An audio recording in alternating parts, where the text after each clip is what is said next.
नमस्कार शेतकरी मायबापांनो, क्रांती बायोटेकच्या फॉर्मवर मी आता आपल्याला दाखवतो आहे थाई लॉंग चिकू, लच्चा चिकू म्हटल्या जात आहेत, ते आपल्याला दाखवतो। त्याचे प्लांट्स आमच्याकडे जे उपलब्ध आहेत, ज्याला आजच्या घडीला फळ लागलेले आहेत।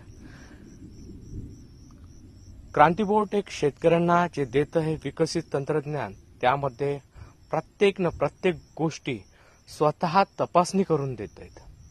विदर्भातील वातावरणात हे झाडावर आलेले फळ पासून मी दाखवतो आहे थाई लॉंग चिकू। हा लांब असणारा चिकू मी फळ दाखवतोय मित्रांनो। तसे काही लोकांचं असं म्हणणं पडतंय की तुमच्याकडे आहेत, पण तुम्ही आम्हाला ऍक्च्युअली फळ दाखवा। बघा, फ्लॉवरिंग स्टार्ट आहेत। आम्ही जे देतो आहेत ते ओरिजिनल झाडं देतो आहेत, ती पण क्वालिटी आम्ही शेतकऱ्यांना प्रोव्हाइड करतो आहेत। थाई लॉंग चिकू हा अतिशय गोड, कमी सीड्स असणारं आणि दुसरं महत्वाचं विदर्भातील उष्ण वातावरणात पिकणारं हे पीक आहे। रानटी जनावरांच्या बाबतीत विचार केला तर तुमच्या माहितीसाठी सांगतो, याला कमीत कमी रानटी जनावरांचा त्रास आहे।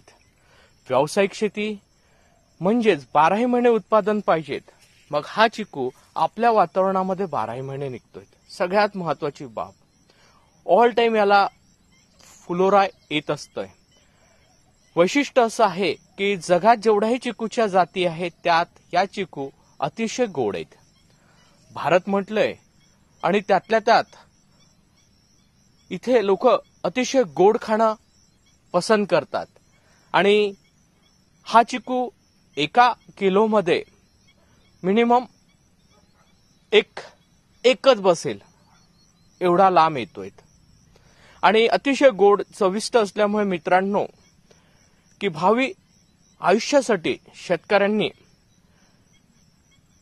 जगाची आणि देशाची गरज ओळखून याची लागवड जर केली, सुशिक्षित बेरोजगारांना मी सांगतो हे, तर मला असं वाटतंय की जे इन्कम असतं विदेशी निर्यातक्षम अशी ही व्हरायटी आहे।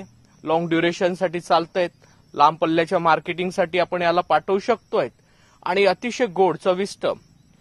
आणि मोस्टली विदर्भामध्ये याचं प्रोडक्शन पाहायचं असेल तर आपण क्रांती बायोटेकच्या फॉर्मवर यावं। आपण बघू शकता स्वतःच्या डोळ्यांनी, आणि विश्वास करून भविष्यासाठी याची लागवड करू शकता। सध्या या चिकूंवर रोगाचा प्रादुर्भाव फारच कमी विदर्भातल्या वातावरणात आहे।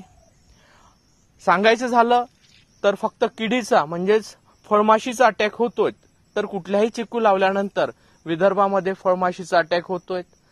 त्यात सांगण्याजोगी कुठली बाब नाही आहेत, पण तुम्हाला सांगू शकतोय की हा चिकू जर आपण लागवड केला तर आपलं अर्थकारण दुरुस्त झाल्याशिवाय राहणार नाही।